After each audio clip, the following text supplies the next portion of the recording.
Olá, meu amigo, minha amiga, estamos de volta com mais um Portal do José. Hoje, mais uma vez, para chamar atenção, para dar ênfase a algo que eu tenho dito muitas vezes aqui no nosso portal, que está se confirmando, que a fila está andando. E o que significa isso?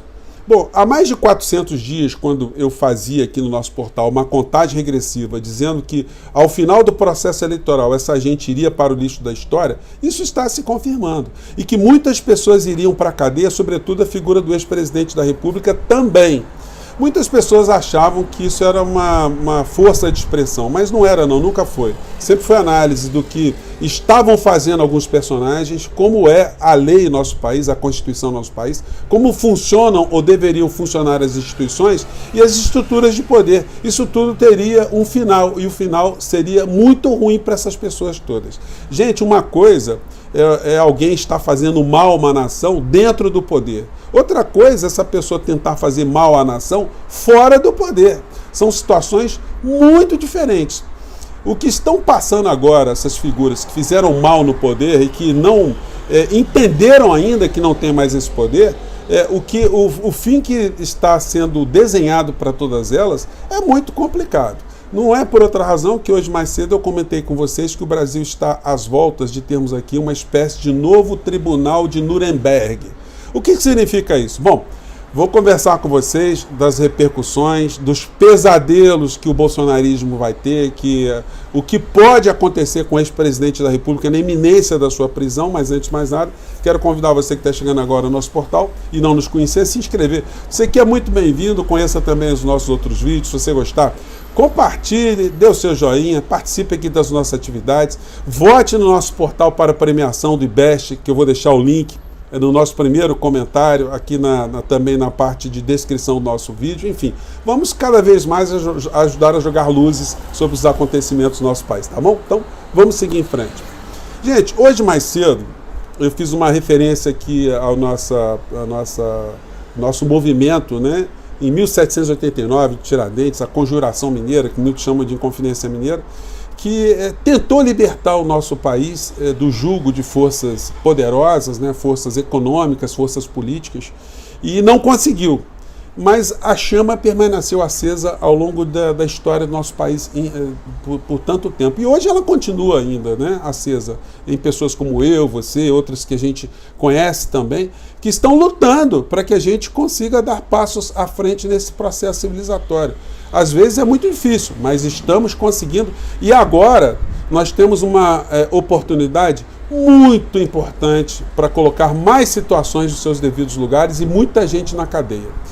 Quando o Lula ganhou as eleições e nós tivemos o 8 de janeiro, eu fui favorável ali de se instaurar de fato uma apuração visceral ali, inclusive dentro do Parlamento brasileiro, porque eu sabia, e você também sabia, quem estava por trás dessa história toda. Gente, vamos fazer aqui um salto muito grande e vamos jogar aqui os personagens de hoje como se eles estivessem no período da Segunda Guerra Mundial. Vamos imaginar que o principal líder alemão, do bigodinho lá, que ele não tivesse desaparecido, não tivesse morrido e fosse chamado para depor lá no tribunal qualquer. Como o Bolsonaro será chamado algumas vezes para depor em algumas instâncias aqui no nosso país. Ele poderia dizer que, olha, eu não tenho nada com isso, foram manifestações espontâneas, eu não tenho nada a ver com gente que fez baderna, que matou as outras, eu nunca preguei isso, não tem foto minha, não tem nenhum ofício, enfim. Se todos os responsáveis ali, apanhados, dissessem o contrário, o que diria essa figura? O que a história diria, né, em relação a uma figura que estivesse naquela situação? Isso quer dizer que Bolsonaro hoje tem alguma chance de dizer que não tem nada a ver com essa história? Não.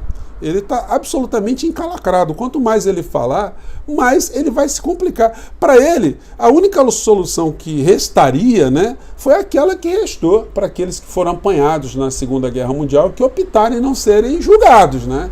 Eles deram cabo à sua própria vida. Não acredito que isso esteja na especulação do ex-presidente da República. Isso está muito mais próximo de uma fuga. Naquela época, lá o bigodinho não tinha muito para onde fugir, né? Ele seria apanhado, ele seria caçado. Agora, Isso pode estar no imaginário de sua excelência, já que ele usa tantas expressões macabras, expressões ruins, expressões que dizem respeito às coisas mais tenebrosas da história do nosso planeta, né? Pois bem, então temos essa situação.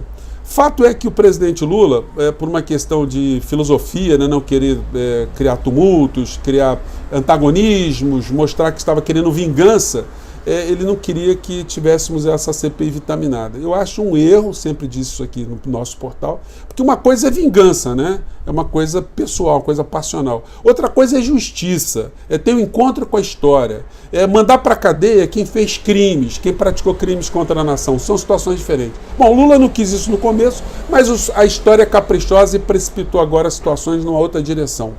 E agora nós vamos ter, então, uma CPI do dia 8. E aí o que acontece? Aqueles deputados, aqueles que estavam insuflando para que tivéssemos uma CPI do dia 8 de janeiro, achando que uma CPI é um ambiente de rede social, que você pode fazer um monte de presepada, você pode xingar, você pode colocar peruca, você pode fazer brincadeiras, você pode dar gritinhos, fazer ameaças, insinuações, que não acontece nada, o ambiente é completamente diferente. Uma comissão parlamentar de inquérito é uma espécie de um processo que é regulado pelo Código de Processo Penal brasileiro.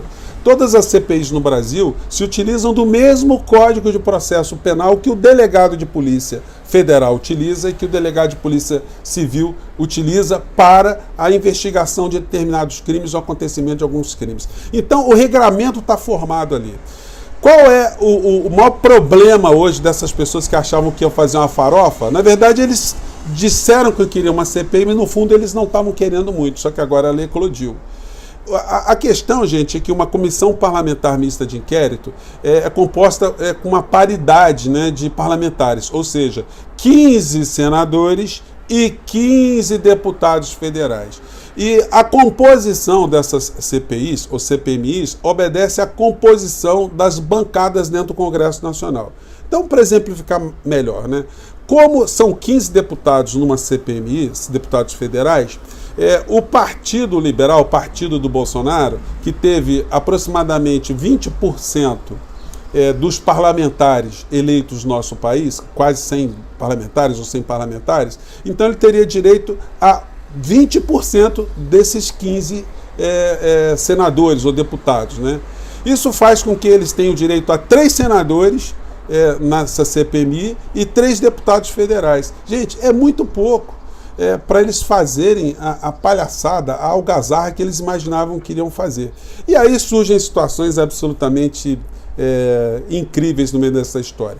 Como o PL, o partido de Bolsonaro, só pode indicar 3 deputados federais, eles indicaram o deputado Ramagem, que tem alguma experiência, né, ser delegado de polícia federal, né?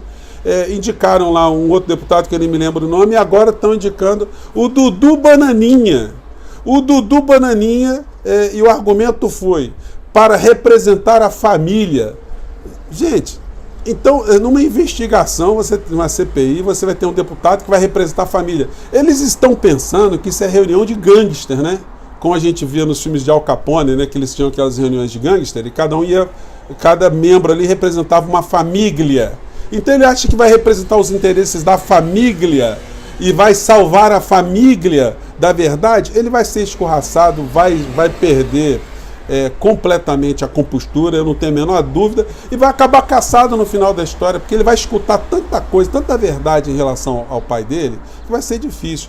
E do ponto de vista dos deputados e dos senadores que vão participar dessa CPMI, a maior parte participou da CPMI da pandemia, e que vão trazer também para esse dia 8 de janeiro muitos crimes que já começaram a ser gestados lá atrás e que foram abafados pelo senhor Augusto Aras e que agora não serão mais. Gente, a CPMI terá 90 dias para concluir os trabalhos, podem ser prorrogados por mais 90. Isso vai fazer com que a conclusão, no final do inquérito, todas as informações sejam remetidas ao Procurador-Geral da República, que não será mais o senhor Augusto Aras, será um outro Procurador-Geral da República, indicado por quem? Por Luiz Inácio Lula da Silva. Então, todas as acusações criminais, tudo que surgir ali, todos os desvendamentos de malfeitos, de crimes, vão ser registrados pelo presidente da CPMI e pelo relator da CPMI.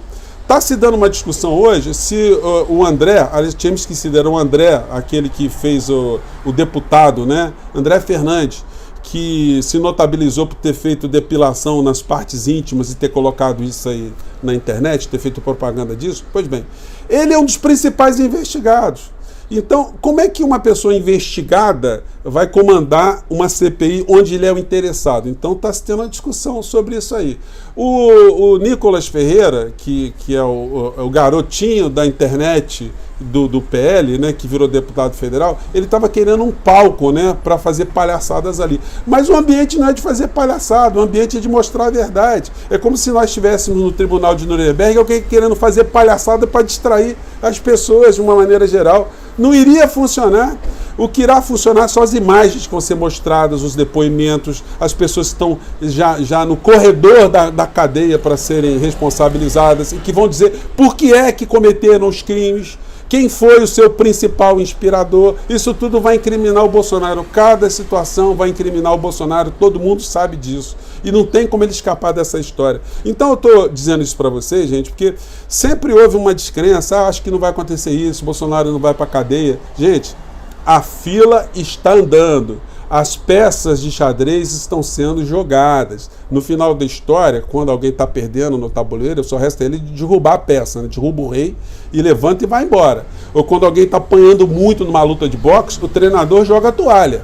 Só que essa época já passou, não dá nem para derrubar o rei e nem para jogar mais a toalha. Então, no final da história, nós teremos ali o competidor nocauteado ou um competidor humilhado ali, de ter perdido de uma forma absolutamente desorientadora, né? Desmoralizadora dessas figuras todas.